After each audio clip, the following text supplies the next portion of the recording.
అందరికీ నమస్కారం. అందాల లోయలికి స్వాగతం. ఈరోజు మనం తల్లికి కడుపు నిండా అన్నం పెట్టలేని కూతుర్లు కథ గురించి తెలుసుకుందాం. ఇక కథలోకి వెళ్తే, సుశీలమ్మకు మెలకువ వచ్చింది. చుట్టూ చూసింది. తెల్లని గోడలు, బెడ్ లైటు వెలుతురులో కనబడుతున్నాయి. గొంతు మంటగా ఉంది, దాహంగా ఉంది. మంచం మీద నుండి లేవలేని అసక్తత. తల తిప్పి చూసింది. స్టూల్ మీద నుంచి నీళ్లు పోసి ఉన్న గ్లాసు కనిపిస్తోంది. పెదవులు తడుపుకుంది. నాలుక మీద తడి లేదు. శిరీష ఎండిపోతున్న గొంతుతో అస్పష్టంగా పిలిచింది. జవాబు లేదు. సుశీలమ్మ కళ్ళల్లో నీళ్లు తిరిగాయి. మెల్లగా కుడిచేయి చాపి స్టూల్ మీద ఉన్న గ్లాసు అందుకోబోయింది. వేళ్ల అంచులు తగిలి కింద పడి గ్లాసు ముక్కలు ముక్కలు అయిపోయింది. నీళ్లు అన్నీ నేలపాలయ్యాయి. మంచి నిద్రలో ఉన్న సుధీర్కి ఏదో కింద పడిన శబ్దానికి మెలకువ వచ్చింది. అత్తగారి గదిలో నుండి ఆ శబ్దం వచ్చిందని గ్రహించాడు. తల తిప్పి చూశాడు. శిరీష అని చిన్నగా పిలిచాడు. శిరీష పలకలేదు. సుధీర్ తన బెడ్ దిగాడు. స్లిప్పర్స్ వేసుకుని పక్క రూంలోకి వచ్చాడు. గాజు పెంకులు నిస్సహాయంగా మంచం మీద పడుకుని ఉన్న అత్తగారు. ఆమె స్థితి అతనికి అర్థమైంది. మగవాడు అయినా అతని మనసు జాలితో కరిగింది. మంచినీళ్లు కావాలా అత్తయ్య అని అడిగాడు. అవును అన్నట్లు తలూపింది. సుధీర్ వంటగదిలోకి వెళ్ళి గ్లాస్తో మంచినీళ్లు తెచ్చి అత్తగారి చేతికి అందించాడు. సుశీలమ్మ ఒక్కొక్క చుక్క గొంతులో పోసుకుంది. ఖాళీ గ్లాస్ తీసుకున్నాడు సుధీర్. సుశీలమ్మ అల్లుడు వైపు కృతజ్ఞతగా చూసింది. సుధీర్ గాజు పెంకులు ఏరి పారేశాడు. సుశీలమ్మ కళ్ళు మూసుకుంది. సుధీర్ తన రూంలోకి వచ్చాడు. శిరీష చిన్నగా కదిలింది. శిరీష అంటూ భార్యను కుదిపాడు. ఏమిటి అంటూ కళ్ళు విప్పి అడిగింది. అత్తగారి పరిస్థితి అంతా చెప్పాడు.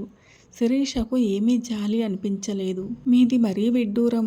రోజూ చచ్చేవాడి చావుకు ఎవరు ఏడుస్తారు అని నిర్లక్ష్యంగా అంటూ కళ్ళు మూసుకుని నిద్రకు ఉపక్రమించింది. సుధీర్ నిట్టూర్చి తను కళ్ళు మూసుకున్నాడు. తెల్లవారి పని మనిషి శాంతమ్మ వచ్చి సుశీలమ్మ పక్క బట్టలు దిలిపి సుశీలమ్మతో మొహం కడిగించింది. అమ్మ, రోజు చప్పటి బ్రెడ్ ఉదయాన్నే నేను తినలేకపోతున్నాను. ఒక ముద్ద అన్నం రాత్రిది ఉన్నా తెచ్చిపెట్టు అంటూ సుశీలమ్మ అడిగింది. ఉదయాన్నే ఆమెకు బ్రెడ్డు పాలు ఇస్తారు. సుశీలమ్మకి ఒకప్పుడు ఒడ్లు విస్తారంగా పండే పొలాలు ఉండేవి. సుశీలమ్మ భర్త సుబ్బరాయుడికి. సుశీలమ్మ ఇంట్లో రోజూ 4 సేర్లు బియ్యం అన్నం వండేది. ఆ ఇంట్లో ఉండేది సుశీలమ్మ, సుబ్బరాయుడు. వాళ్లకు కూతుర్లు ఇద్దరే అయినా వచ్చిపోయే అతిథుల రాక ఎక్కువగా ఉండేది.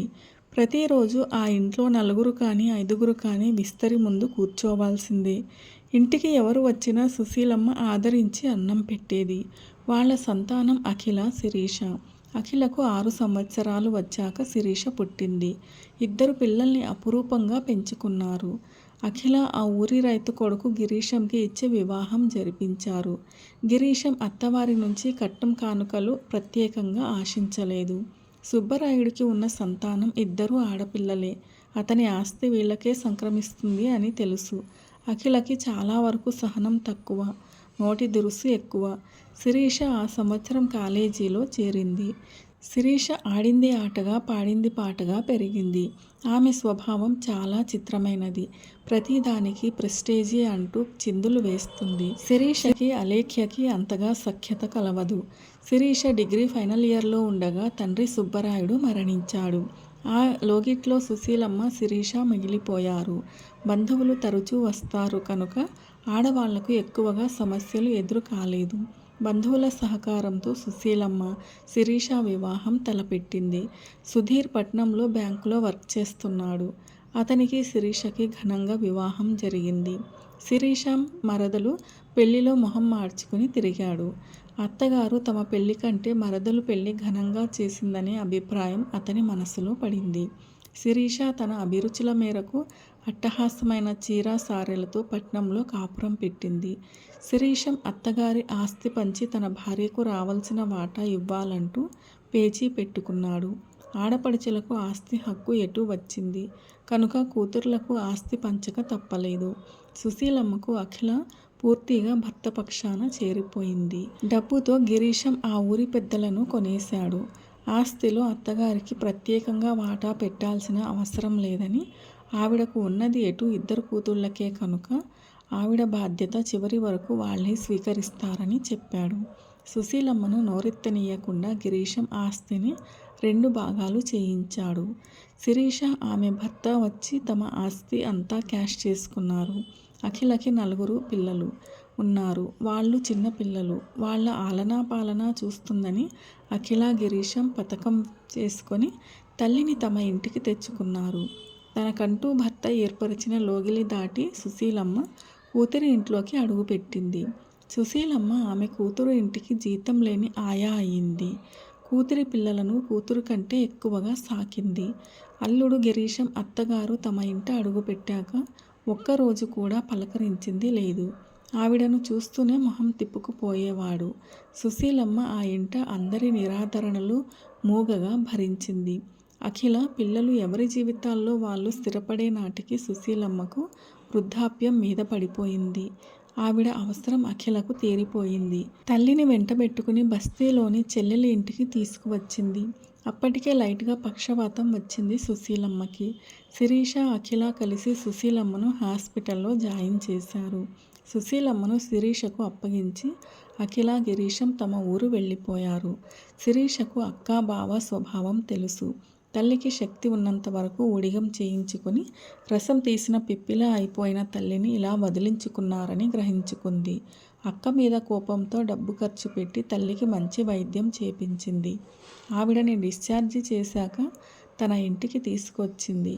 తల్లి కోసం ఒక బెడ్రూమ్, ఒక పని మనిషిని ఏర్పరిచింది. అయితే శిరీషది అంతా డిసిప్లిన్ ప్రకారమే జరిపే పద్ధతి. 2 మగపిల్లలు ఉంటే హాస్టల్లో జాయిన్ చేసింది. ప్రతి సంవత్సరం హాలిడేస్కు మాత్రమే వాళ్ళు ఇంటికి వస్తారు. ఇంట్లో పద్ధతులన్నీ విదేశీ పద్ధతులే. శిరీష ప్రతి విషయంలోనూ స్టేటస్ కోసం చూస్తుంది. సుశీలమ్మ గారు రోజు 10 మందికి అన్నం పెట్టినా సుశీలమ్మకు ఇప్పుడు చిన్న కూతురు శిరీష టైం ప్రకారం అన్నం కొలిచి పెడుతుంది. వయసు మీద పడింది కనుక కడుపు నిండుగా తింటే అరగదు అని అంటుంది శిరీష. అంతేకాని ఆమె ఇంట్లో బియ్యం లేక కాదు. సంవత్సరం తిరిగేసరికి సుశీలమ్మ మరింత ఎముకల పోగు అయ్యింది. చాలని కొలత తిండి ఆమె శక్తిని పూర్తిగా హరించేసింది. సుశీలమ్మకు తిరిగి పక్షవాతం వచ్చేసింది. పూర్తిగా మంచంలో పడిపోయింది. ప్రాణం ఒక్కటికి తప్ప ఆవిడలో ఏమీ లేదు. అది ఎప్పుడు పోతుందా అని దైవ ప్రార్థన చేసుకుంటూ ఉంటుంది.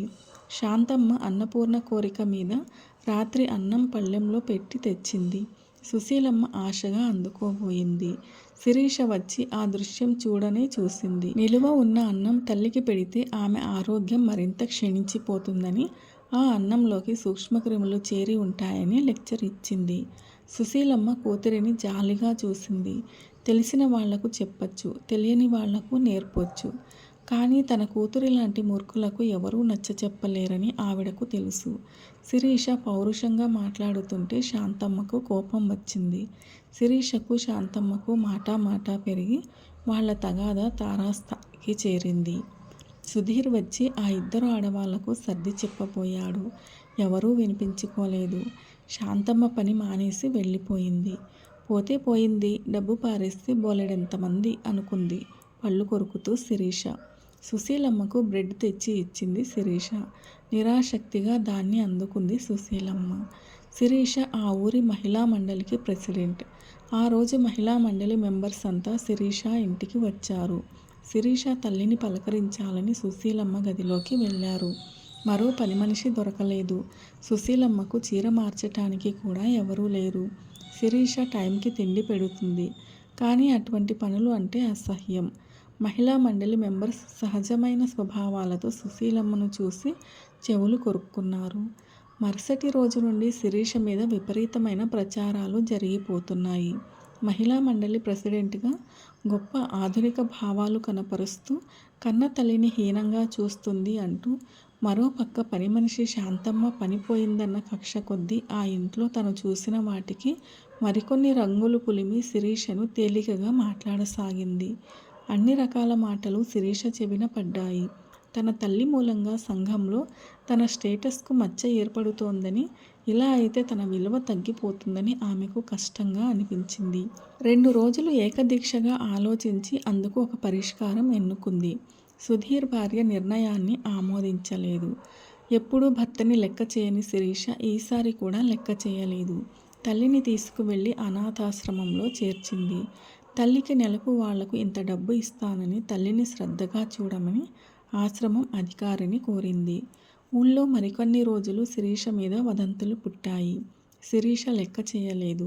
సుశీలమ్మకు కూతురి దగ్గర కంటే ఇక్కడ కాస్త బాగానే ఉంది. ఎంతో ఆస్తి ఉన్నా తను ఇలా అనాథల మధ్య బ్రతకటం ఆమెకు చాలా బాధగా ఉంది. కూతుళ్ళు సొమ్ము తినకుండా ఇలా పరాయి వారు పెట్టే తిండి తినడమే మేలు అనిపిస్తోంది ఆమెకు. ఆ రోజు ఆయాలు మాట్లాడుకున్న మాటల్లో తెలిసింది సుశీలమ్మకు, శిరీష తన కోసం శరణాలయం వారికి డబ్బు కడుతోంది అని. డబ్బు ఎరగా వేసి కూతురు తనను వదల్చుకుంది అని అర్థమైంది. సుశీలమ్మ ఒళ్ళు అసహ్యంతో కంపించిపోయింది. ఆ రోజు మొదలు 10 రోజులు సుశీలమ్మ ఆహారం ముట్టలేదు.